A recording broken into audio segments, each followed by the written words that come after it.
Hey guys, it's Luke from Back9PT Performance. Today we're going to talk about how we can use distraction to help improve hip joint mobility. So anytime we hear joint, that's one thing we're trying to use as distraction. So this is another great tool. Now you've probably seen these guys before, hip windshield wipers. Now, when I see people do this, you know what I'm thinking? That doesn't do anything.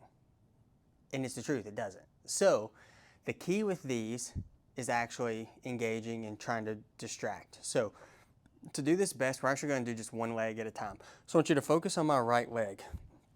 So what we're going to do is actually feel like I'm kind of pushing actually towards the camera or just a little bit right of you guys. So I feel like I'm distracting there. Then I'm going to try to go back and forth. And each time I feel like I'm trying to distract my hip out of its socket, kind of away from me.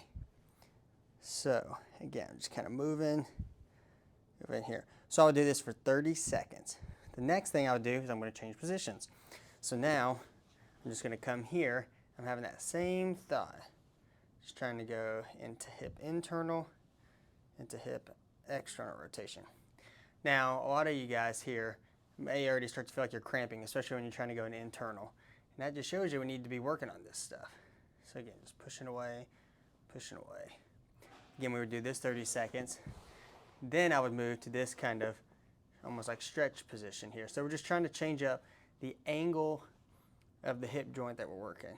Again, I feel like I'm pushing away each rep. So trying to do some of that distraction. If you're not doing that, you're not going to get much out of this. Again, 30 seconds. And the last position is I cross that leg over. And then again, really trying to distract. Push away. You can see for me right now, internal is a little bit harder, especially in this position. This is a workout. It's funny enough. You're going to feel like you're working here. So again, you would do about 30 seconds in each of those positions. And then of course I would do it on the opposite side. Now if you do this every day, again, it's not really sets and reps. I'll do that one round every day. You know, after 30 days, don't you think your hips will feel better?